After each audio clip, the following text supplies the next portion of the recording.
Et j'avais cette frustration et ce truc de ma mère qui me disait, fais pas, enfin, parce que elle, en tant que je pense artiste peintre, qui s'était jamais vraiment lancée là-dedans, parce qu'elle pouvait pas en même temps, elle avait moi à charge.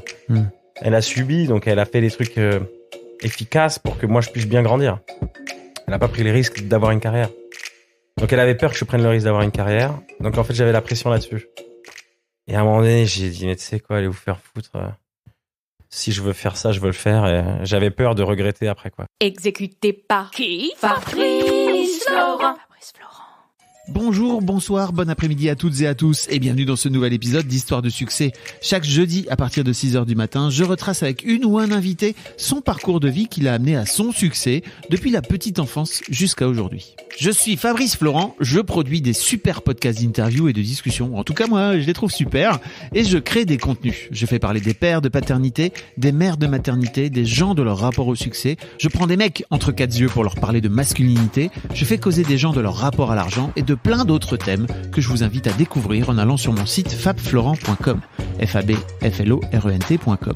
Si vous aimez cet épisode, vous pouvez aller écouter la bande-annonce du podcast pour en découvrir plus sur mon travail et mes autres podcasts. Si vous aimez mon travail, vous pouvez m'offrir un cadeau en échange en me soutenant financièrement et ainsi me donner un peu plus de sérénité en vous abonnant par exemple à mon Patreon ou en m'envoyant de l'argent sonnant et trébuchant. Allez dans les notes du podcast ou en allant sur fabflorent.com, fabflorent.com, donc vous y trouverez toutes les infos. Enfin, si vous aimez ce podcast, vous pouvez vous y abonner, mettre un chouette commentaire et 5 étoiles au podcast sur votre application de podcast préférée et surtout, partagez cet épisode et ce podcast autour de vous s'il vous a plu. Je suis sûr que vous connaissez des gens que mon travail pourrait intéresser. Vous pourrez également venir commenter avec mes auditrices et mes auditeurs chaque épisode directement sur mon Discord. Alors Discord, c'est un petit logiciel génial que je vous invite à découvrir, qu'il faut installer sur votre téléphone ou votre ordi. Vous pouvez également me suivre sur les différentes plateformes et réseaux sociaux. Vous pouvez vous abonner à ma newsletter et vous trouverez toutes ces infos pour me contacter dans les notes de cet épisode. Un grand merci d'avance et bonne écoute à vous. Ah, Alex, je suis très heureux de t'avoir. Merci de m'accueillir chez toi. Je t'ai découvert cet été grâce à tes vidéos en slip au bord de la piscine. Et c'est fou en fait parce que je suis passé à côté de toi alors que t'as déjà un petit bout de carrière en France qui est en train de décoller là maintenant. Mais et en fait quand j'ai vu après ce que tu faisais, je me suis dit ah ouais c'est normal parce que moi avant de faire mes podcasts et tout, je faisais un site web qui s'appelle Mademoiselle. Okay. Où c'était beaucoup de meufs et comment dire, disons que ton spectacle Bâtard sensible ça aurait assez peu pu passer, tu vois. Sur Mademoiselle. C'est vrai, c'est pas très Mademoiselle.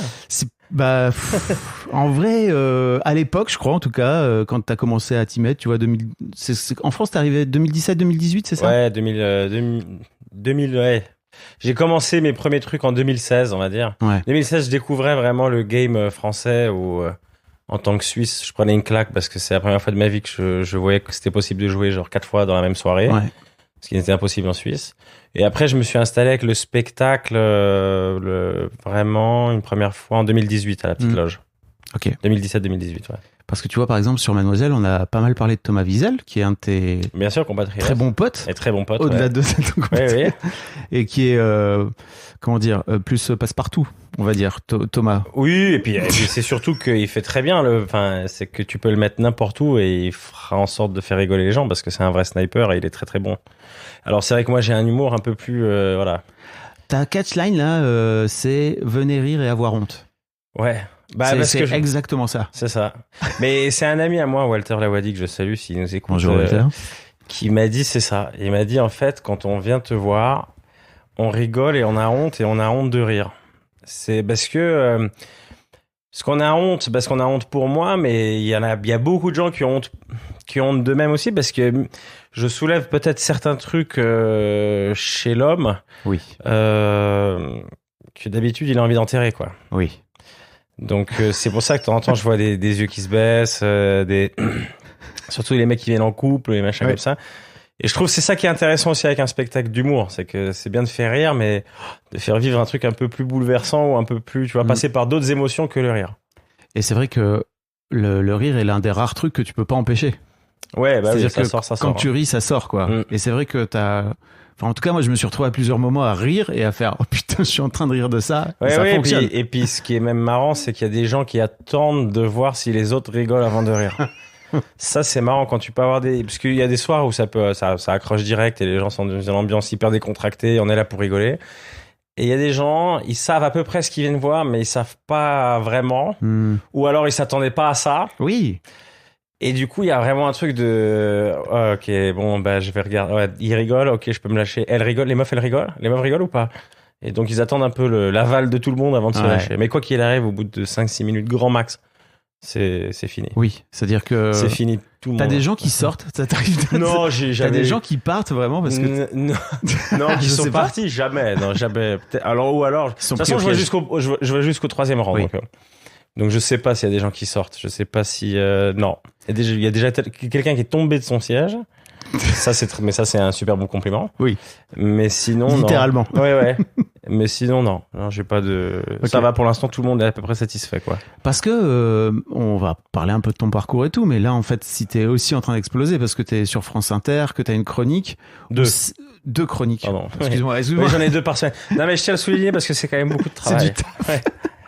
Et c'est vrai que certes, t'as des personnages qui montrent un petit peu ton univers, on va en parler un peu après. Ouais. Mais t'as aussi une bonne tronche, t'as un peu la gueule du gendre idéal. Ouais. Et ça contraste un peu avec, comment dire, Oui, avec la dégueulassité que je peux être, ou je peux dire, ouais. Mais c'est peut-être pour ça aussi que, entre guillemets, on peut me pardonner certaines choses. Mais c'est aussi la façon peut-être que j'ai d'aborder les choses et la manière dont je les dis. Tu vois, je suis pas dur sur scène. Je suis un mec qui a le sourire. Je rigole parce que dans la vie, je rigole assez facilement. Et du coup, c'est ton vrai rire d'ailleurs. Ouais. Voilà. Mais il est là, il est un petit peu là. Mais oui, c'est mon vrai rire. Et c'est la manière que j'ai de le balancer. C'est un peu j'ai l'impression un peu d'être un bon pote qui raconte à tous ses autres potes le week-end de ouf qu'il a passé. Ouais. Sauf que ça dure 1h30. Et c'est un peu ça l'ambiance. Donc j'ai l'impression que les gens passent le niveau de c'est un humoriste. On a plus l'impression d'être un groupe juste en train de se marrer, quoi. Et on sort, on se dit, oh waouh, peut-être, ok, il a dit ça, il a dit ça. Peut-être baiser des tabourets, quoi. Voilà, oui, il y a tout. Il y a tout qui, t'as vu, il y a tout, le pied de micro, le tabouret. Oui. Autant la mise en scène est très minimaliste. Autant elle est vraiment le jeu mais autant elle est vraiment tout accessoire utilisé il y a rien qui est laissé au hasard, tu vois, tout est utilisé à fond. On est vraiment dans un truc voilà. Tu te retrouves à quelques moments à foutre des grands coups de pied dans tes tabourets et qu'est-ce qui se passe? T'as besoin de l'énergie là, ça se sent un peu là. Oui, parce qu'en fait il y a des moments j'ai l'impression que je sais pas, la scène, c'est ça qui est un truc fou avec la scène, c'est que quand tu fais rire des gens, quand vraiment t'as des vagues de rire, il y a vraiment un truc, je sais pas, moi ça me fout en transe. Donc j'ai vraiment des moments où j'ai l'impression que je vole. Oui. Et je sais pas, j'ai envie de casser des choses, quoi. Mais c'est du bonheur. Oui. En fait, autant tu vois, t'as les black blocs et les machins, ils cassent des vitrines et tout ça parce qu'ils ont la haine et tout. Moi je pense que tu sais, si un jour il y a une manifestation et les gens juste ils vont dehors pour dire qu'ils sont heureux, bah ça sera moi qui cassera des boulangeries ou des trucs comme ça. Tu vois, mais ça n'a aucun sens. Mais je sais pas, j'ai envie c'est un moyen d'extérioriser ça, quoi. Ouais. T'as une énergie incroyable sur scène. Ouais, j'arrête pas, ouais. T'es éclaté à la fin ou tu fais du sport? Là, oui, t'es dans un état. Je suis obligé de faire un peu de sport quand même parce que, en fait, comme ça dure 1h30 et comme t'es venu voir le spectacle, t'as vu que ça n'arrête pas. Oui. Oui, à la fin, t'as vu, je transpire. Enfin, c'est vraiment, j'ai fait un match de foot, quoi. Tu t'assois, je crois, 3 minutes en tout. Et encore. Ouais, puis je bois vraiment pas d'eau, assis. et puis machin. Mais parce que tout est, en fait, c'est un truc que des morceaux, des passages que je rôde depuis un moment, que j'ai retravaillé, que j'ai tout assemblé. Et après, il faut peaufiner. Mais en fait, après, c'est vraiment que du détail. Et c'est qu'une question de rythme, au final, qui fait que tout tient. Parce que si je perds les gens à un moment donné, pour les replonger dans mes histoires, c'est difficile. Donc c'est un peu un numéro d'équilibriste. C'est l'une des raisons pour lesquelles tu mets par exemple pas d'extrait de ton spectacle sur internet, parce que c'est dur à extraire. Hors contexte, à mon avis, c'est vraiment ok, ce mec est fou, quoi. Bah oui, et puis même on se dit pourquoi les gens peut-être trouvent ça drôle, ou pourquoi, parce que je pense que c'est millimétré. Ouais, et puis non, mais ça va paraître présomptueux ce que je dis. Et puis en même temps, je m'en bats les couilles. N'hésite pas, t'es là pour ça. Hein. Mais je pense que, en fait, mon spectacle, c'est un peu comme un film. Si tu extrais la scène d'un film, tu vois, on va se dire, bon, bah, c'est quoi, tu vois, la bande-annonce, tu peux comprendre, mais si tu vois une scène, tu vas dire que je comprends pas pourquoi c'est marrant. Bah, c'est moi, mon spectacle, j'ai un peu l'impression que c'est ça. C'est que c'est pas vraiment, tout est lié, il y a beaucoup de trucs qui reviennent, et puis on comprend pourquoi je suis dans cet état-là, parce qu'il y a eu ça avant, et parce que c'est parce qu'il y a eu ça avant que je réagis comme ça. Donc c'est dégueulasse, mais c'est quand même hyper mathématique et hyper bien rodé. Ah, c'est calculé de ouf. Non, mais bien sûr. Non, mais c'est vrai. Tu démarres d'entrée justement, en désacralisant ton rire. Ouais. Qui plante un peu le personnage, en fait, parce que t'as un rire. Oui, assez. Mais parce que les gens en plus pensent que c'est pas mon vrai rire, mais c'est vraiment ça, ouais. C'est vraiment ton et en plus rire. Comme je rigole facilement, tu vois, bah si tu rigoles, ça me fait de rire. tes vannes sur scène en et plus. Puis, non, en fait moi ce qui me fait rire c'est pas mieux, non. Je rigole pas, mais je rigole, ce qui me fait rire c'est de voir les gens rire. Les gens qui mais enfin il fallait s'y attendre quand tu fais humoriste. Enfin, si tu t'attends pas à ce que les gens rigolent, c'est que t'es vraiment voué à faire des bides toute ta vie et à changer de carrière. Mais je sais pas. Et ce qui me fait rire c'est aussi ce début de bonheur, parce qu'en vrai, putain, c'est tellement bien d'être sur scène et d'avoir des gens qui rigolent à tes histoires personnelles, à ce que tu as envie de transmettre, à ce que tu défends, et tu te dis, c'est fou. Tu sais, de temps en temps, même, il y a des moments, tu stresses, des machins, tu te dis, putain, est-ce que ça va aller? Oh, ça me saoule, j'ai trop enchaîné. Mais je te jure que dès que tu arrives sur scène, c'est fini. T'oublies. Parce que c'est incroyable. Tu mets un coup de pied dans le micro et c'est parti. C'est parti. Mais c'est incroyable de vivre ça. Tu vois, mais je pense que c'est vraiment quand t'aimes ce que tu fais dans la vie et que t'es en train de réaliser pourquoi t'aimes ça. Autant il y a des moments horribles. Tu vois, quand j'ai surtout, et même maintenant, quand je teste des trucs, de temps en temps, je me prends des fours. Oui. Mais maintenant, je les vis un peu mieux. Parce que je sais un peu retomber sur mes pattes. Mais tu vois, au début, quand tu commences, que tu prends des bides, que t'as tout lâché pour faire ce que t'aimais. Tu fais ce que t'aimes, tu bides, tu prends le métro. Et tu te dis, putain, je fais ce que j'aime. Mais apparemment, les gens, ils aiment pas que je fasse ce que j'aime. C'est terrible. Ouais. Et là, je suis heureux. C'est pour ça que je rigole. Je pense que c'est en fait, c'est parce que peut-être il y a une part d'enfant en moi qui en revient pas et je suis là genre, oh, c'est génial. Oh, mais je vous ai parlé de ça. C'est un peu ça, quoi. Ouais, ça se sent. Ouais. Ah, bah, c'est cool. Que t'es là-dedans sur scène, que tu kiffes et que tu kiffes que les gens kiffent aussi. Bah oui, de ouf. Ouais, ça se sent vraiment. De ouf. T'as 33 ans. Donc ton spectacle s'appelle Bâtard sensible, ce qui ça te décrit pas mal en fait finalement. Hein. Bah ouais, c'est ça. Parce que c'est vrai, parce que c'est autant j'adore faire des vannes de pute, tu sais, être méchant, moqueur, parce que j'ai grandi comme ça, parce que j'ai grandi avec plein de potes d'origines différentes et tout ça, et on s'est toujours vanné et on adore ça tous. Nous, ce qui nous fait rire, c'est ça. Mais sensible aussi parce que voilà. Parce qu'il y a un petit cœur au-dessus de cette bite, quoi. Tu vois, c'est énorme. En dessous, ouais, on sait plus. Non, mais c'est vrai, je suis un mec, je suis très sensible. En vrai, c'est aussi, il y a un peu un personnage, tu vois, aussi derrière. C'est une façon de te cacher un peu. Bah, c'est vrai.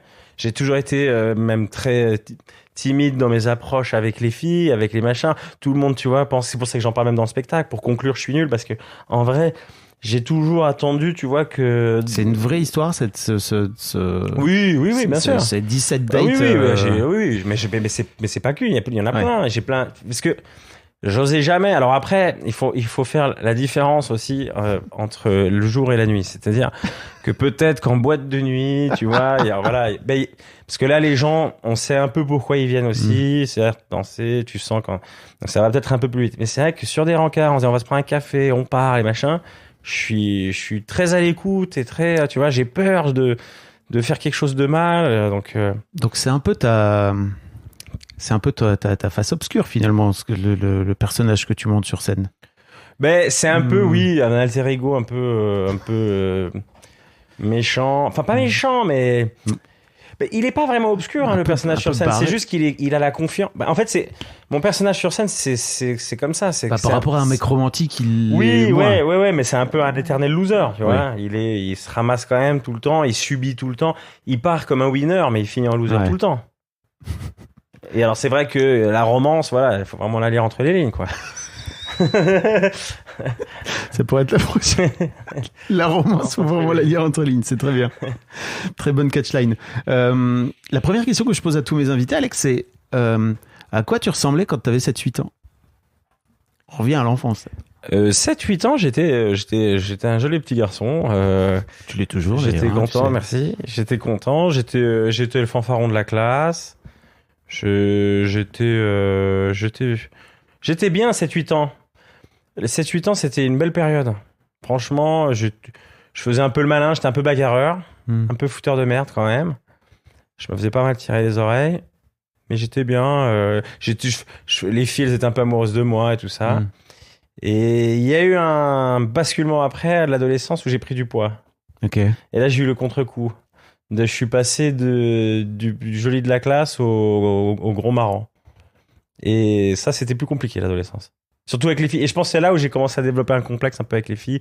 Et tu vois, à garder. Parce que pour moi, les gens qui ont été gros, ils resteront toujours gros. Enfin, Ouais. les gens qui ont eu un complexe à cause de ça ou qui ont vécu un complexe à cause de ça.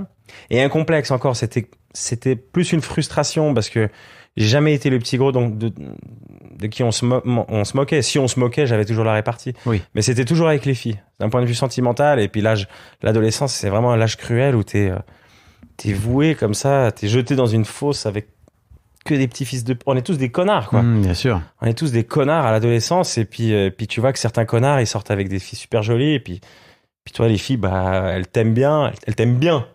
Tu vois. Elles t'aiment bien. Elles t'aiment bien, voilà. C'est tout. Donc c'était bizarre, ouais. Je suis passé Putain, je réalise ça maintenant, hein. Parce qu'on parle souvent de l'adolescence, mais on parle pas souvent du 7-8 ans, ouais. Ouais. Et c'est vrai que la primaire, j'étais le joli garçon j'étais un des beaux mecs de la classe. Et puis après, allez, salut le petit gros. Et ça te poursuit encore aujourd'hui, tu le dis? Le petit gros? Ouais. Oui, j'ai toujours un truc toujours des complexes, des machins, même comme avec le corps. J'ai tendance à faire des yo-yo de dingue. Donc j'essaie un peu de me maîtriser, mais c'est vrai que c'est quelque chose que t'as plus envie de revivre en fait. Ouais. Et une fois que t'as atteint un niveau où t'es bien, dès que tu le repères, c'est éternel, c'est un truc, ouais. Pourtant, donc moi je t'ai découvert avec tes vidéos en slip au bord de la piscine. Oui, voilà, ben oui, mais tu vois, c'est parce que je suis C'est quand une même forme de revanche pour toi à ce oui, moment-là. mais- Ouais. Ah, complètement. Ah ouais. Ah oui, complètement. Ok. Complètement. Moi, dès que je suis content, quoi. Mais et puis c'est un truc aussi personnel. Je me dis putain, j'arrive à faire ça. Ouais. Le problème, c'est que j'arrive pas à le garder longtemps. Donc tu vois, ça fait comme ça. Après, c'est mes coachs qui sont contents parce que je reviens tout le temps les voir. Donc je remplis leur caisse, mais oui, c'est un peu une revanche. Puis tu vois, mais il y a un humoriste qui disait un truc très vrai, Jérémy Lorca, je sais pas si qui disait un truc que ceux qui étaient des petits gros, ils sont toujours un peu méchants. C'est parce qu'on a toujours un truc. Enfin, il y en a qui restent toujours un peu méchants. Un peu plus la tard. revanche. Un peu Ouais, la parce revanche. qu'ils ont toujours cet esprit revanchard. Les anciens petits gros, tu vois. Les anciens gros qui ont été maltraités, toujours un peu un truc de revanchard. Ça marche aussi avec les mecs petits, je trouve. Ah, bien sûr, bien sûr. Mais on est plein les mecs, on a plein. Hein. Le petit gros, c'est terrible. Tu vois, j'ai un pote, lui, qui a eu un truc qui l'a bouleversé la vie, c'est la calvitie, quoi. Lui, sa calvitie, c'était... Il l'accepte pas. C'était pour lui, c'était terrible. Parce qu'il était hyper beau avec les cheveux. Mais en 2 ans, c'est parti, quoi.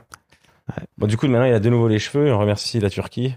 Et le sponsor de ce podcast, Turkish Airlines. Mais c'est vrai. Hein. Je suis contacté, moi, régulièrement par des... Non, c'est vraiment plus... Ah ouais, elle te propose des trucs Par des cliniques turques. Ah ouais? Je leur dis, les gars, c'est un nom.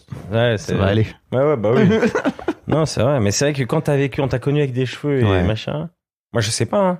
Moi, je sais très bien. Si demain, je commence à... Turquie direct. Turquie. Ah ouais. Comme Emmerich, là. J'ai vu Emmerich Lompré qui a fait ça cet été. Là. Ouais. C'est marrant. Il a fait ça. Très marrant. Donc ouais, ok. 15 ans, un peu plus compliqué. Qu'est-ce que faisaient tes parents dans la vie ou qu'est-ce qu'ils font tes parents dans la vie comme métier? Alors, ma mère... D'où ils viennent? Alors, ma mère, elle est polonaise. Elle est arrivée en Suisse, je crois, à l'âge de 27 ans, 28 ans. Elle a fait les beaux-arts, elle, en Pologne. Elle a fait un master en beaux-arts et elle était artiste peintre. Elle est venue au début, elle faisait des travaux graphiques pour, je crois que pour le réseau ferroviaire ou un truc comme ça. À l'époque où il n'y avait pas l'informatique. Ensuite, il y avait l'informatique. Ils l'ont dégagé parce que ça servait plus à rien des gens qui faisaient des trucs à la main. Donc, elle a bossé en tant qu'indépendante dans des bureaux sur des gestionnaires, des trucs comme ça. Et à la fin, elle est devenue prof de dessin. Elle a fait ses 5, peut-être même... Ouais, 8 voire 10 ans en tant que prof de dessin. Et mon père, lui, il est tunisien. Il a quitté la Tunisie à 20 ans pour aller en Suisse, en Belgique, aux États-Unis. Mon père, c'est, pour résumer, où est-ce qu'il n'est pas allé et qu'est-ce qu'il n'a pas fait. Voilà. Ah, Il a fait beaucoup de choses dans sa vie et puis ils se sont rencontrés à Genève. Voilà. ok. Donc, tunisien, polonais. Né en Suisse. Waouh. Ouais, c'est un Gros mélange. mix bizarre. Oui, mélange bizarre de culture, surtout de. Ouais. C'est vrai que quand je voyais mes grands-parents polonais et mes grands-parents tunisiens, l'approche est différente. Voilà, c'est pas les mêmes ambiances, c'est pas la même chaleur. C'est vrai qu'il y a un côté en Pologne quand même qui était plus triste, plus fade, on va dire, plus dur. Moins Et même je d'émotions, le sens peut-être. dans le... hein. Ouais, mais je le sens même à travers ma mère. Ma mère, c'est quelqu'un de dur. Elle m'a élevé seule en plus, ma mère. Donc, Mm. c'est quelqu'un de dur et elle a été élevée à la dure. Et quand j'allais voir mes grands-parents, parce qu'en plus c'est des juifs tunisiens, donc c'est vraiment Ah oui. quand t'es le petit-fils du fils, enfin le fils du fils préféré, t'es le meilleur du monde, t'es exceptionnel, alors que de l'autre côté c'est redescends très vite sur terre, t'es une merde comme plein d'autres. Donc il y avait un peu un truc de mais je suis bien ou je suis pas bien. Donc voilà, c'est ça, c'est un peu ça ma vie, mon parcours. Ouais. C'est ça un peu qui t'amène à monter sur scène? T'as l'impression avec le recul? Parce que putain, faut y aller, quoi. Ben, j'ai toujours été attiré par le cinéma. Et ensuite, la scène, quand j'ai découvert Eli Kaku et tout ça, Mm. je trouvais ça dingue, mais pour moi, ça me semblait impossible Ouais. de faire ça. Pour moi, je trouvais ça trop lunaire d'aller sur scène et de faire rire des gens que tu connaissais pas. Faire rire des copains, c'est une chose, mais monter sur scène devant des gens qui te connaissent pas et les faire rire, pour moi, il y avait que les humoristes qui pouvaient faire ça. Ouais. Tu vois, pour moi, c'était pas possible. Et après, c'est venu comme ça, des potes qui m'ont inscrit sur une scène et je l'ai fait. Et ça s'est bien passé et j'ai dit. Mais j'avais cette frustration parce que c'était dans ma tête. Je voulais devenir acteur. Et je faisais tout sauf des formations pour devenir acteur. Tu vois, j'ai commencé l'uni et la fac. Ouais. En droit. Après, j'ai laissé tomber parce En que droit. ouais. Après, je me suis dit, mais j'ai quand même essayé les cours Florent. J'ai pas été pris au cours Florent en classe libre. Donc, je me dis, donc en fait, acteur, c'est juste dans ma tête. Personne veut de moi en acteur. Ah, yes. Donc, j'ai fait de la pub. J'ai eu un bachelor en direction artistique. Et Ah en ouais. faisant- T'étais parti pour travailler en agence de pub. Ouais, on est plein dans l'humour, à avoir fait de la com. Ouais. Il y a Marina Rollman, elle était dans la com, Ouais. Charles Nouveau, il était dans la com, on est plein. J'ai lu d'ailleurs que t'avais fait ta première scène le même soir Que Marina, ouais. que le fameux bid de Marina, si je me trompe pas. Ah C'est non, pas, c'est pas celui-là. celui-là. Non, Ok. elle avait fait justement, je crois que c'était quelques années auparavant, Oui. elle avait fait ça, elle avait pris un bid. Ok. C'est celui-là dont elle parle. Le bid interstellaire de Marina qui Qui était après sur Google Voilà. tout le temps, machin, ouais. Mais non, ça s'était très bien passé. Ok. Et voilà, ouais. Je sais même plus de quoi on parlait. On parlait de quoi On parlait de. Ah comment- oui, de cette frustration, ouais. C'est vrai que je voulais devenir, et je me mentais à moi-même. Parce qu'en fait, et j'avais cette frustration et ce truc de ma mère qui me disait, fais pas, enfin, parce que elle, en tant que, je pense, artiste peintre, qui s'était jamais vraiment lancée là-dedans, parce qu'elle pouvait pas en même temps, elle avait moi à charge. Mm. Elle a subi, donc elle a fait des trucs efficaces pour que moi je puisse bien grandir. Elle a pas pris les risques d'avoir une carrière. Donc elle avait peur que je prenne le risque d'avoir une carrière. Donc en fait j'avais la pression là-dessus. Et à un moment donné j'ai dit mais tu sais quoi, allez vous faire foutre. Si je veux faire ça, je veux le faire. Et j'avais peur de regretter après quoi. T'as pas mal ramé entre temps, si j'ai bien compris, non? T'es allé taffer tôt, Mais bosser. j'ai enfin- toujours bossé, ouais. En fait dès l'âge de 16 ans, j'ai commencé à faire des nettoyages dans après les cours, je partais dans une banque de 18h à 20h du lundi au vendredi. Je nettoyais les bureaux. Donc ça me faisait un petit truc. Après, j'ai commencé à bosser chez H&M en tant que vendeur quand je passais mon bac. J'étais à 50% chez H&M. Et ensuite, J'imagine tellement excellent vendeur, sans aucun doute. Ouais, chez H&M, j'aimais bien, mais même si en fait H&M c'est tout sauf la vente, c'est vraiment le Oui, McDo c'est- du truc. C'est en vrai Tu tu fous ranges, en- tu réassors, tu t'occupes des vestiaires, tu chauffes des gens qui se branlent dans les cabines, c'est exceptionnel. Et c'est véridique, hein. Waouh. Et c'est très bizarre à dire. Excusez-moi. Et t'entends, monsieur. Et il finit le bâtard. Et tu te dis. Normal. Voilà. Donc, En même temps, il a commencé. ouais. Autant aller jusqu'au bout. Mais c'est fou, moi Enfin moi, j'ai rien contre ta voix, hein, mais je pense que si je fais quoi que ce soit d'érotique et que tu me parles, bah, je vais un peu galérer. Mais non, j'ai fait ça. Après, j'ai fait plein de taf. Et après avoir eu mon bac, j'ai fait ce qu'on appelle une année sabbatique. En Suisse, c'est un truc que souvent les gens font, une année sabbatique. Parce qu'il y a une C'est vrai bonne- que après avoir étudié, c'est une un bonne peu idée, en ridicule. plus. Bah, c'est Marina d'ailleurs qui en parlait. Elle Ouais. disait, c'est fou. C'est vrai qu'on a vraiment besoin d'une année sabbatique après avoir été à l'école, quoi. Non, mais il y a un côté un peu, tu sais pas ce que qu'on tu veux faire, quoi. Tu machin. vas prendre un peu le Donc temps. souvent les gens partent, tu vois, Ouais. apprendre l'anglais ou machin. Et en fait, moi, j'ai fait une année où j'ai refusé de faire ça. Je voulais faire une année où je faisais plein de métiers différents, mais ce que j'appelais des vrais métiers pour moi. C'est-à-dire des trucs que, tu vois, aller sur des chantiers, vendeur, supermarché, installer des piscines. J'ai fait des trucs manuels, ou même les mecs qui t'arrêtent dans la rue, tu sais, pour te faire signer sur des associations et tout machin. J'ai fait un peu de tout, quoi. Parce que je voulais voir ce que c'était le monde du travail. Et ça m'a énormément appris et ça m'a énormément inspiré d'ailleurs. Parce que ça m'a fait découvrir des persos, il y a des trucs que je tiens de la vie, quoi. D'ailleurs, c'est comme quand j'ai eu mon entretien avec mon agent de cinéma. Il m'a dit, mais t'as aucune formation de théâtre, etc. Je dis, bah, oui, j'ai fait des cours facultatifs avec un prof, David Valère en Suisse, mais ma vraie formation, en vrai, c'est d'avoir taffé. C'est l'école de la rue. Bah, c'est vrai. Tu dis à un mec qui sort de 3 ans de théâtre, joue le maçon alors qu'il a jamais été sur un chantier, je pense que je suis un peu plus calé que lui, tu vois. Ouais. Donc voilà, c'est vrai, comme tu as dit, c'est la formation, ouais, c'est l'école de la rue. Ouais. C'est l'école de la vie. C'est l'école de la vie, mon pote, exactement. Et en fait, t'as la sensation de comment dire. En fait, donc ouais, j'ai aussi découvert par l'intermédiaire de ce personnage Carlos. Ouais, Carlos. Ouais. Que tu tiens à merveille. Ouais. J'ai montré tout à l'heure, tu vois, j'étais en train de parler de toi à une amie et tout. Je lui montre une de tes vidéos. Elle fait, mais il parle espagnol ou ouais. Ouais, bah Carlos, Carlos, il est né. D'où te sort Carlos? Bah, en fait, tout ce qui est un peu latin, c'est-à-dire italien, portugais, espagnol, j'ai eu plein d'amis, j'ai plein d'amis d'enfance qui sont de ces origines-là, donc que ça soit latino. Enfin, tu vois, même moi, la dernière fois, je faisais un accent latino, on m'a dit, ah, mais ça ressemble pas à Carlos. Je dis, ben non, parce que c'est pas espagnol, cet accent. Ça, c'est un accent d'Amérique du Sud. et en fait, c'est parce que j'ai grandi t'as avec ton ça. accent brésilien, t'as Voilà, ton personnage. brésilien, voilà. Tout un bouquet, un carrousel d'accents. Chose la plus ringarde, hein, en 2023, en vrai. Tu vois, c'est les gens ils disent, ah, il faut pas faire des accents. Mais moi, ça m'a toujours fait rire, surtout quand je me permets jamais de faire un accent que je ne maîtrise pas.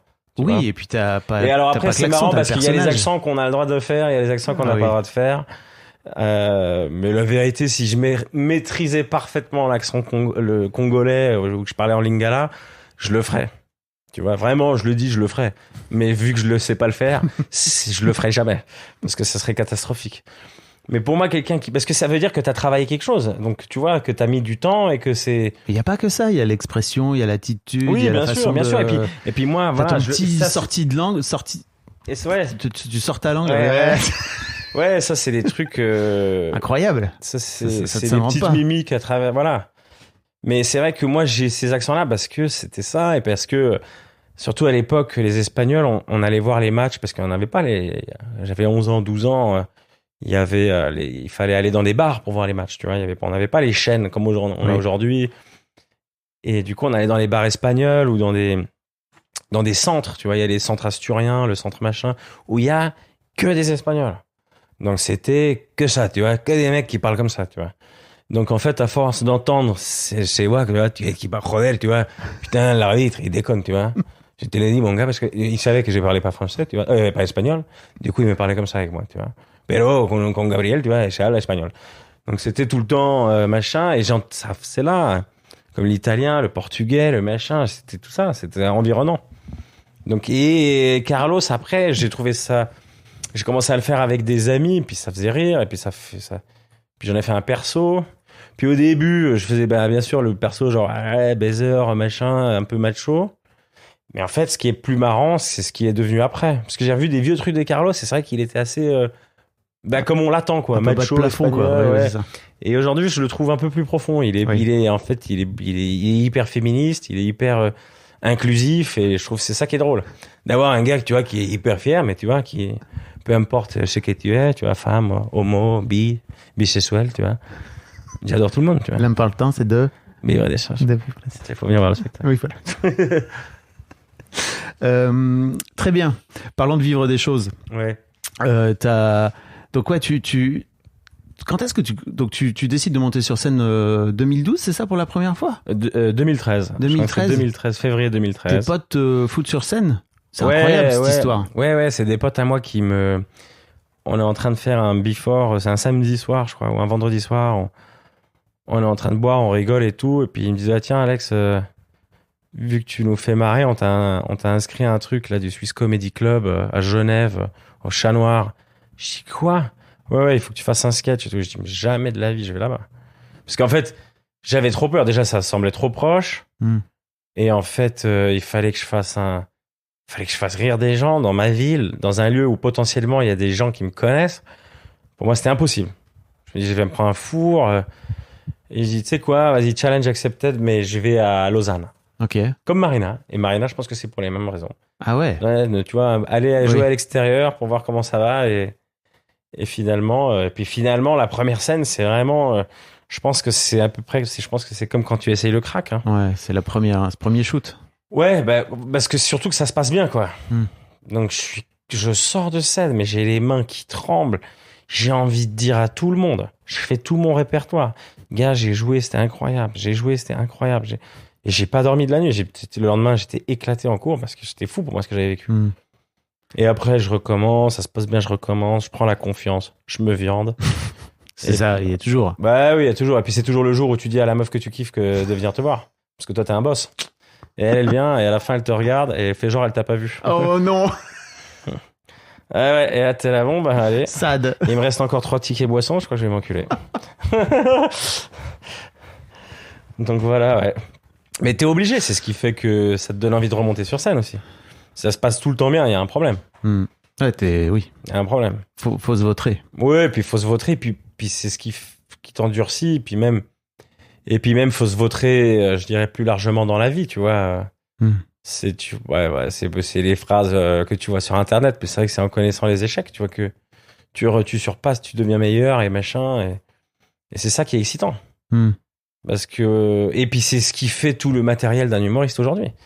Si tu peux demander à n'importe quel humoriste qui vit une galère, il va être là, putain, merde, on m'a piqué ma bagnole, machin, je retrouve pas mes affaires, il y avait mon ordi dedans, putain, le cadeau de ma mère et tout, machin, et puis 5 minutes après, tu fais, ah, mais ça fait peut-être 5 minutes. Très bon sketch. Tu vois, ouais. Alors là, en l'occurrence, ce que je viens de dire, c'est pas fou, à moins qu'il y ait un détail, tu vois.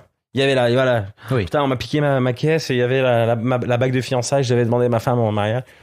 C'est la merde. Ah, 5 minutes après, tu te dis, il y a peut-être 10 minutes à faire. Donc t'as un truc de base et t'essayes et ça marche, ça te fait oublier ta galère. Faut quand même expliquer qu'il y a pas mal de choses qui sont inspirées de ta vraie vie dans ton spectacle. Ah, tout est inspiré de ma vraie vie. Après, il y a bien sûr, il y a une manière de romancer les choses.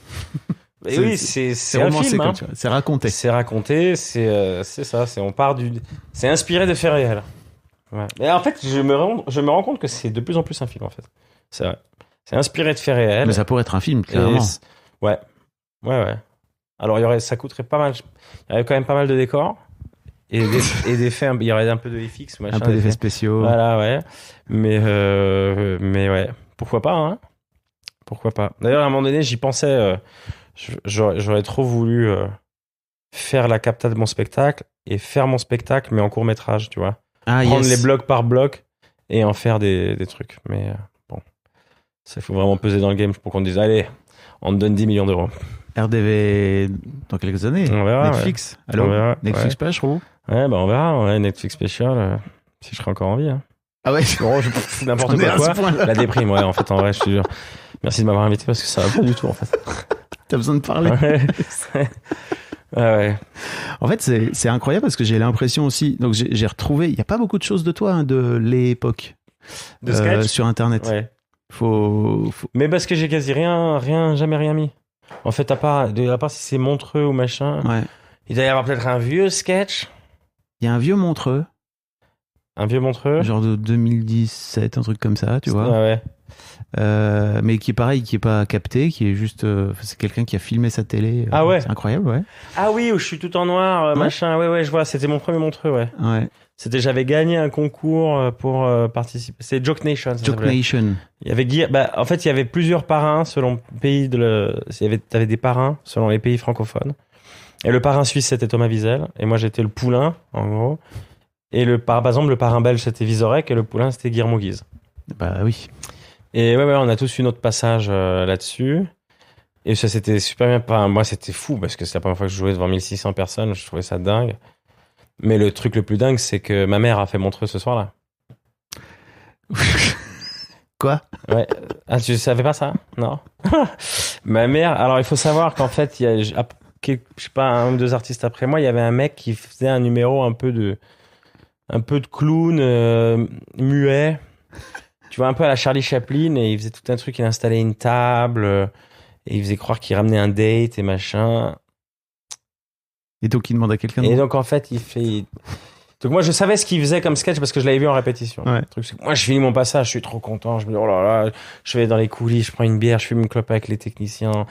Je suis trop content. Et je parle et tout, machin. Et là, il y a Thomas Wiesel qui arrive dans les coulisses et qui me dit, mec, il y a ta mère sur scène. Et moi, j'entends ça. Je dis, hey, ta gueule, fils de pute. Et il dit, non, il y a vraiment C'est ta pas une mère vanne. sur scène. Et là, je sors du cuisine, je regarde l'écran et je vois ma mère sur scène. Et je dis, mais ta gueule. Et là, je fais le lien. Je dis, putain, sur 1600 personnes, il a pointé ma mère. Et il l'a fait monter sur scène. Et le pire, tu sais, souvent, quand tu fais de l'impro ou machin, il y a une règle, je crois qu'il faut jamais dire non. Tu vois, il faut toujours être Ouais. dans le... Ma mère, qu'est-ce qu'elle fait? Elle fait tout l'inverse. Donc, il l'installe à la table. Il l'installe à la table, genre c'est son date. Ils ouvrent le menu, ma mère elle ouvre le menu et il lui fait le geste d'or. Tu veux manger quoi? Hein? Tu veux manger quoi? Et ma mère elle dit non. Je dis oh non, la galère, non. Et en fait elle dit tellement non que ça commence à faire rire les gens. Et à un moment donné elle fait non et elle fait juste boire. Genre elle veut se bourrer la gueule. Et là les gens éclatent et elle a un applause. Et Voilà. je suis là et je dis c'est fou. Je dis la meuf elle a jamais travaillé son sketch. Elle a eu un applause. Et à la fin, les gens pensaient que c'était pipé, quoi. Le mec, il arrive, il dit, mec, c'est incroyable. J'ai demandé les droits à la nana pour les droits d'image et tout. Elle a signé. Devine comment elle s'appelle? Anna Kominek. Putain, comment tu sais? C'est ma mère. Je dis quoi? Je dis, ma mère, elle a fait Montreux. Et après, elle était donc avec nous dans l'espace, tu vois, artiste et tout. Et tout le monde pensait que c'était un coup monté. Pas du tout. Mais ma mère, elle, comme boulard, elle commence à avoir la confiance. Elle demande des bracelets, du champagne et tout. Elle commence à parler aux artistes, à dire qu'elle, c'est une artiste aussi. Ouais, elle était lancée, hein. C'était exceptionnel. Elle m'a piqué la vedette. Au lieu que les gens me disent bravo, c'était cool, Alex, elle les a dit, madame, franchement, c'était énorme. Ouais, j'étais là, bon, Alex, c'était cool, mais madame, ta mère, c'était énorme. Alors, donc mais je pense que je pense que je dois être le seul humoriste à Montreux dont la mère l'a fait aussi, quoi. Je pense. Je crois. Enfin, après, faudrait peut-être demander aux organisateurs, Ouais, mais je pense franchement, que la c'est la proba, première fois. elle est, C'est fou. la proba, elle est faible. Ouais. Mais ouais, j'ai un peu l'impression que t'as vachement évolué, en fait. Tu vois, entre le gars qui était sur scène en 2017, j'ai un peu l'impression que c'était un peu plus du stand-up, un peu classique, où tu faisais des vannes et bon, voilà, quoi. Ouais. Là où aujourd'hui, t'es dans une représentation totale, quoi. Oui, parce que c'est, en fait, parce que je pense que ça part d'un complexe aussi. C'est qu'on veut faire les choses bien, on a peur de trop en faire, on a peur de trop se montrer, et en vrai, même si je parais exubérant comme ça, tu vois, avec le slip et les trucs, c'est qu'en fait, c'est petit à petit, quoi. C'est que j'ai peur. Donc mais tant mieux que j'ai pris le temps et machin, et en vrai, j'aurais jamais eu la confiance de le faire. C'est vrai qu'aujourd'hui, à force d'avoir bossé, d'être entouré avec une bonne équipe aussi, qui m'a dit, mais fonce, parce que c'est comme ça que t'es bon, et je sais que c'est comme ça que je suis bon. Maintenant, je suis épanoui, et je sens que c'est là-dedans que je m'épanouis le plus. Pas, tu vois, alors c'est vrai que je fais du stand-up, mais c'est vrai qu'après, j'aime jouer, et c'est les moments, pour moi, où je m'éclate le plus dans le spectacle, c'est quand je fais des petits persos, des moments où il y a du dialogue, plutôt que de raconter des choses sur ma vie directement. C'était quoi le processus? C'est vraiment par l'intermédiaire du regard des autres? T'as l'impression que t'as lâché les chevaux? Ouais, une sorte de validation. J'ai toujours eu un truc comme quoi j'ai l'impression que j'ai besoin d'être validé avant de pouvoir, mais que j'ai lâché là maintenant. Ok. Maintenant j'en ai rien à foutre. Plus rien à foutre. Ouais, en fait j'ai eu, tu vois, ce truc de, je pense que j'ai eu un premier pas. Déjà le premier gros fact c'était arrête d'écouter ce que les gens disent, fais ce que t'as envie de faire. Une fois que je suis arrivé dans la phase de je fais ce que j'ai envie de faire, arrête de faire ce que les gens attendent, fais ce que t'as envie de faire. Et là je viens de passer ce stade. Je pense. Tu vois, maintenant, en y réfléchissant, que j'ai lâché ce truc de, écoute, je suis comme ça, les gens, s'ils aiment pas, ils aiment pas. Ah ouais. Mais c'est venu là, il y a pas longtemps, hein. C'est venu, même, tu vois, avant, encore l'année dernière, quand je jouais au Théâtre du Marais, il y avait des soirs où, si je sentais que les gens, au bout de 5 minutes, ils rentraient pas, bah, je calmais les curseurs et puis je revenais un peu plus à raconter en mode classique.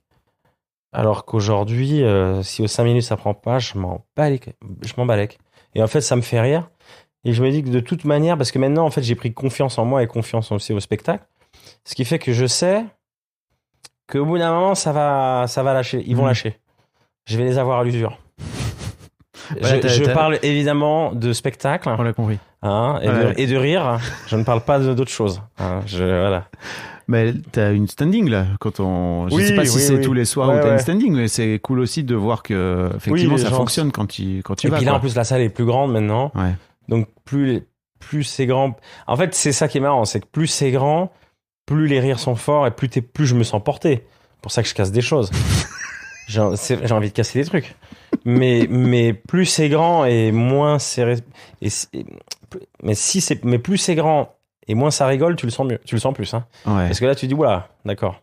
Et tu vois, par exemple, le samedi, quand j'ai joué, le début, j'ai senti les gens, et c'était quand même plus âgé, et j'ai senti les gens, oh waouh.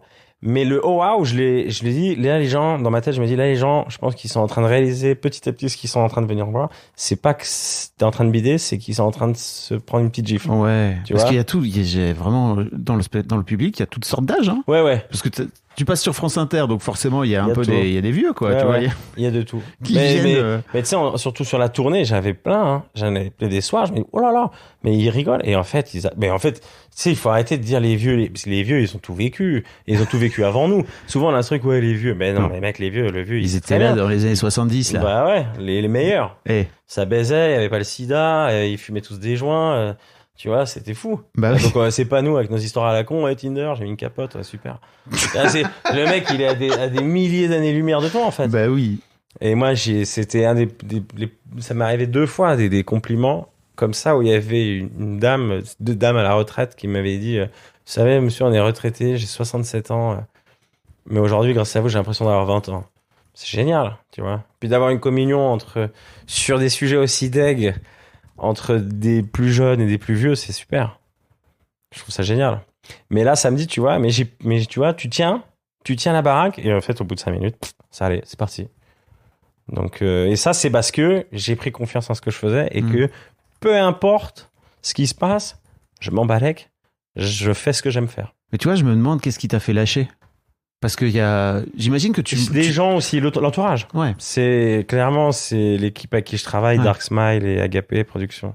Émilie Candinis, Pascal Lély et Jérémy Ferrari, c'est des gens, et tout mon entourage autour aussi, qui m'ont dit, mais mec, faut y aller, quoi. Bah, gars, c'est bon. Et moi, j'étais là, t'es sûr et tout. Puis en fait, ils m'ont montré A plus B. Ouais. Bah, regarde, fais, tu verras. J'ai fait, j'ai vu.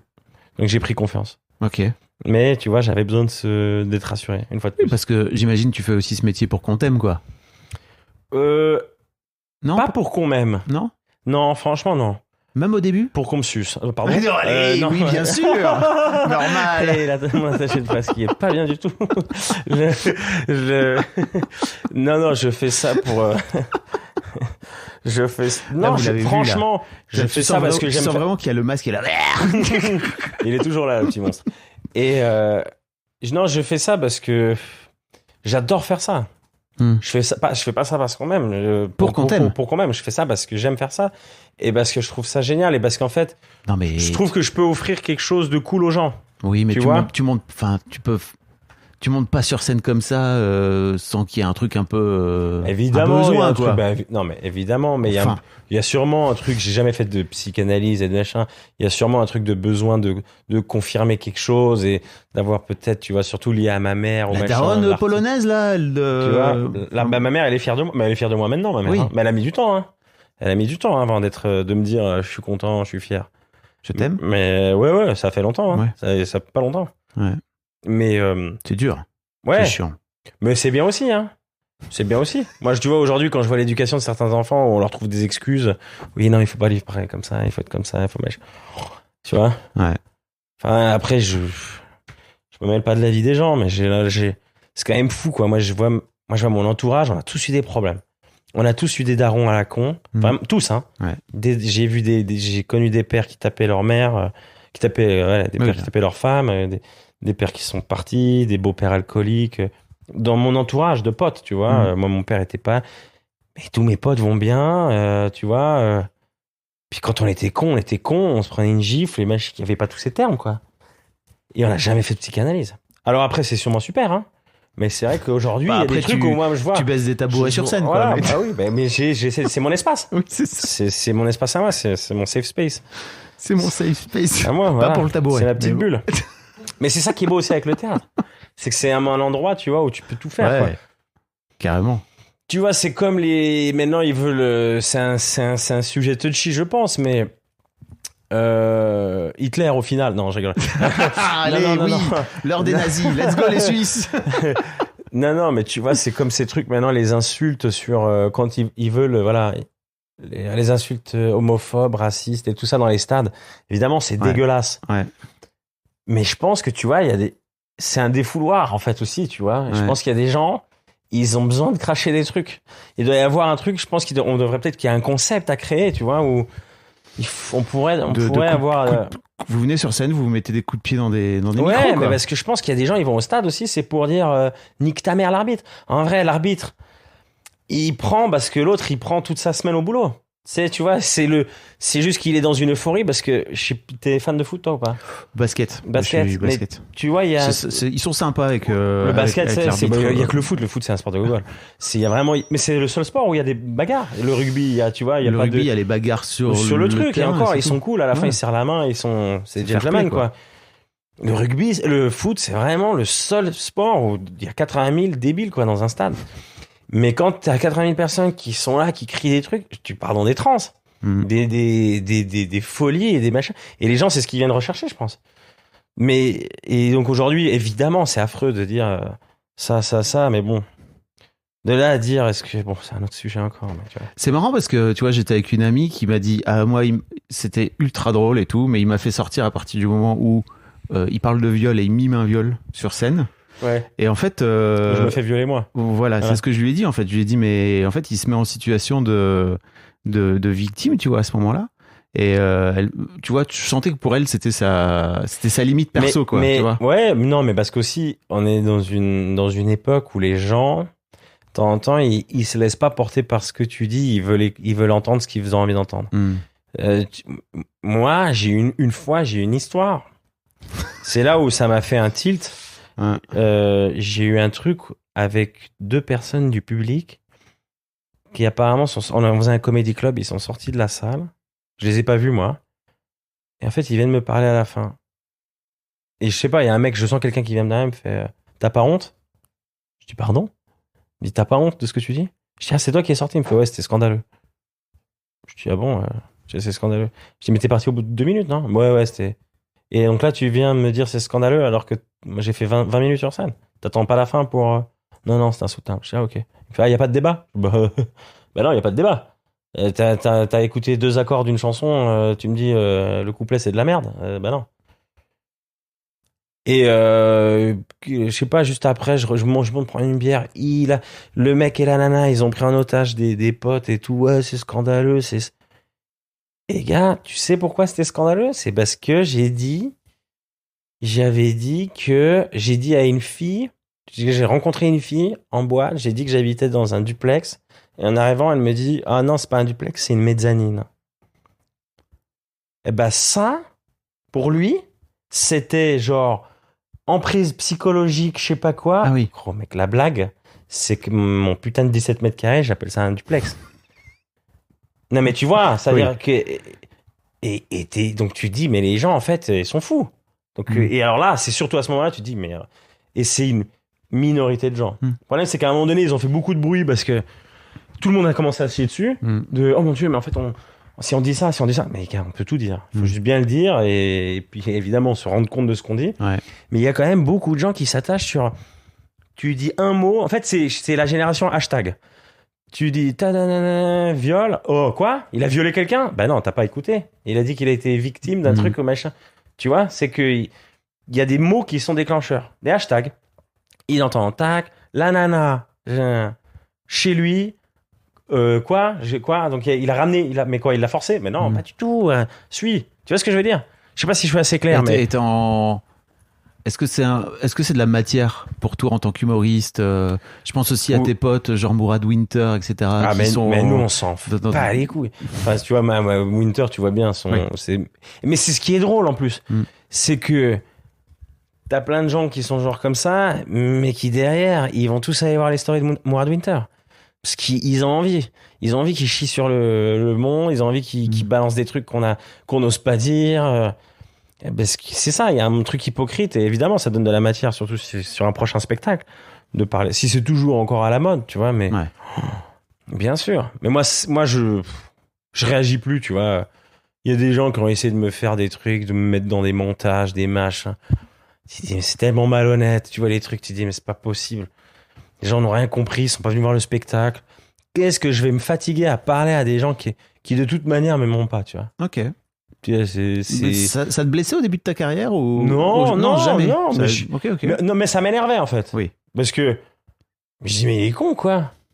Mais en fait après c'est pas qu'il est con, c'est que je pense qu'en fait peut-être qu'on a une sensibilité, on a certainement tous une sensibilité différente et il y a des gens qui sont pointilleux sur des choses auxquelles moi mais je ne comprends pas ce truc de à moins que quelqu'un qui fasse des appels à la haine ou quelque chose, tu vois, mais je comprends pas ce délire d'aller sur des vidéos. Mais déjà, je me suis dit moi-même, parce que il y a quand même beaucoup de gens qui commandent des vidéos, que ça soit sur Instagram ou YouTube. Méchants. Des trucs méchants. Et je regardais un moment dans mes potes, je me dis, mais il y a quand même beaucoup de gens, donc il y a une probabilité pour que j'aille dans mon groupe d'amis, un ami qui va sur des vidéos pour commenter. Mais en vrai, et je leur ai demandé. Non. Et donc je me dis, c'est qui ces gens? Je les cherche. Et je cherche même pas les méchants, je cherche même les gentils. Parce que mes potes, moi, s'ils vont voir des sketchs d'humoristes ou de machin, même eux en commentaire, ils vont pas mettre genre emoji qui pleure, emoji qui pleure, emoji qui... Tu vois? Ouais, bien sûr. Il y a des gens qui le font. Ouais. Et c'est super. Mais qui sont-ils? Parce que moi, je réagis sur mon entourage. Mais je réagis pas... je vais pas mettre smiley cœur sur Roger Federer. Tu vois ce que je veux dire? Donc c'est assez marrant quoi. Qui sont ces gens qui font vivre et en même temps heureusement qu'ils sont là, mais tant par la haine que par l'amour. Qui sont-ils? Qui sont-ils? Qui êtes-vous? Je t'ai entendu chez Fanny Ruette dire, moi je viens sur scène, j'ai un peu confessé mes péchés. Ouais. Ça m'a fait rire. Oui, bah oui, parce que c'est. Tu un confesse. Oui, c'est un confessionnal, ouais. Bah, c'est un confessionnal. Tout à fait. Bah oui, c'est carrément un confessionnal.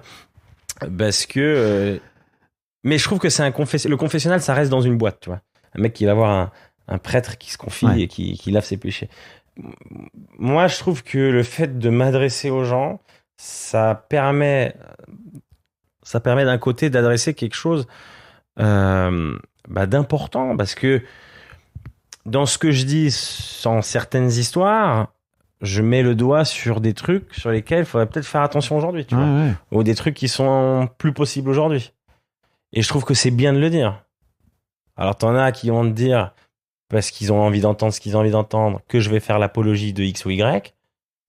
Mais c'est pas ça ce que je fais. Et alors, surtout quand on me parle de... il y a un moment donné, il y a un truc où le viol. Mais j'ai une amie qui s'est fait violer. Je peux dire que c'est pas ça un viol. Hein. Déjà un viol, tu poses pas une question. Enfin, tu vois, c'est. Mais c'est une fois de plus, c'est les gens, ils ont envie d'entendre ça, Voilà. Ouais, t'as réussi à te détacher de ça aujourd'hui. Complètement. Ah ouais, complètement. Et t'as l'impression que ça t'a libéré en tant qu'artiste? Ah oui, j'en ai rien à foutre. Rien à foutre. Même les commentaires des chroniques et machin, je vais jamais voir. Au début, t'es là, tu dis, c'est qui ce connard? Il est où Guillermo Guise? Surtout sur France Inter. Mais après, tu te dis, mais ça me sert à rien d'aller voir. Parce que, en fait, ça sert à rien. Parce que soit on va te brosser le poil, génie, parce que alors, le génie, c'est le mot le plus utilisé, je crois, sur Internet. Et donc, autant soit ça va te faire du bien à l'ego et tu vas te reposer sur tes lauriers, soit t'es cul de merde et t'as envie de te jeter sous le bus, tu vois. Donc, franchement, faire son truc, faire rire, passer un bon moment, déjà, c'est déjà bien. C'est déjà pas mal, ouais. Je trouve que c'est une bonne promesse. Moi, si je vais à un spectacle et que je rigole, parce que je vais à un spectacle d'humour. Moi, j'aime les spectacles d'humour pour vivre des trucs, tu vois. Ouais. Être choqué, être... après, parce que chacun son humour, évidemment. Être surpris, tu vois. Des humoristes que j'adore qui font absolument pas ce que je fais. Je suis absolument fan de Julien Santini. Il est... J'ai jamais vu sur scène. Mais... Ah, non, mais il faut aller le voir. Ok. C'est exceptionnel. Ok. Alors qu'on est deux êtres complètement différents. C'est ça qui est drôle. Ok. T'as l'impression d'avoir du succès aujourd'hui? Un peu plus, ouais. Bah là, tout à l'heure, à la boulangerie, il y a une dame qui m'a dit « J'adore ce que vous faites. » Allez là, putain. Ouais. Mais c'est pour ça que tu t'as fait tout ça, non? Pour Euh, quelle personne de la boulangerie te les dise- dames. Les dames. Non, mais Les mamans. ça m'a surpris. À Genève, j'en avais un peu plus parce que plus rapidement, parce que c'était plus facile, c'est plus petit, etc. Mais là, à Paris, ouais, c'est plus surprenant. Bah, ça fait plaisir, hein. Ça fait plaisir. Mais j'attends le jour où il y a quelqu'un qui me dit « Ah, enculé !» Dans la rue. Mais il y a un mec, une fois, il m'a fait un compliment, pas vraiment compliment, ça m'a fait trop rire. En soirée, il m'a dit « Oh, putain, c'est toi ?» Alors déjà, ça, c'est toi. Bizarre. ok Ouais. Et il fait « Ah, toi, t'es trop marrant, fils de pute. » Et j'ai dit « C'est hyper cool. » Et à la fois, pourquoi ma mère? Pourquoi l'insulte? tout ça, ouais. Non, donc oui, ça fait plaisir. Et oui, peut-être je ressens un peu plus parce que je suis plus exposé aussi. Donc, si je le veux ou non, les gens ils sont forcés de voir ma gueule, que ce soit sur les réseaux ou à la radio. Ensuite, je fais de la pub. Tu vois, je fais une pub pour un. J'ai vu pour sur un les truc réseaux de sociaux. téléphone, tu vois. Donc, T'es Géry, hein, t'es Géry. égérie, désormais, ouais, ça y est. égérie mobile, low cost. Ouais, Faut bien commencer quelque part. c'est ça. Avant la pub Peut-être Dior. que- Voilà, avant Sauvage. Ça m'irait bien, hein, Sauvage Dior. Putain, on peut pas Oui. faire un truc, Anso? Après Johnny Depp. Shit. Après Johnny Depp. Ce serait pas mal. Ouais. Alexandre Cominac, bon, voilà, un peu moins connu, mais Bah, ouais, c'est- pourquoi pas. Et c'est chiant parce que c'est dommage. Mais bon, c'est normal. Les humoristes, ils sont pas considérés comme des. C'est toujours les acteurs, tu vois, on prend toujours les gens mystérieux. Les T'as envie machins. de faire du ciné? Ah ouais, c'est mon rêve. Ouais. Mais j'aimerais faire du ciné, mais pas forcément comique, quoi.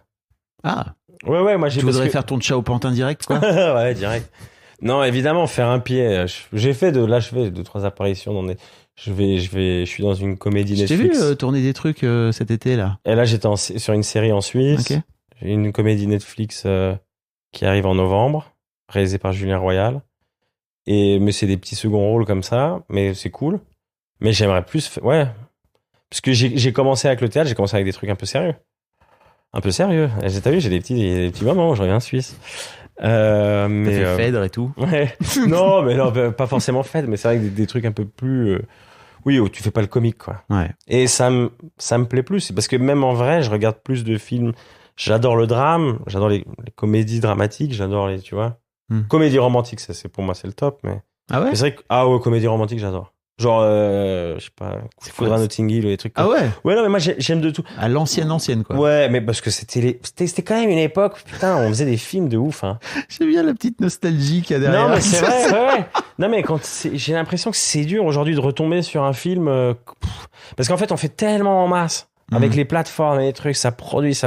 Combien de fois tu mets Netflix, Amazon, t'arrêtes parce que c'est de la merde. Parce que t'as l'impression que t'as tout le temps vu. Non, mais c'est vrai. Parce que c'est devenu le fast-food du cinéma et c'est dur parce que t'as souvent des perles qui arrivent, mais. T'as vu Anatomie d'une chute ou pas? Ouais. Je pense à ça, comédie romantique, c'est bien, non? Putain. Belle comédie romantique, ouais. Mais. Putain, le jeu d'acteur dans ce film, il est balèze, hein. Ouais. Et ça m'a fait plaisir parce que je savais pas.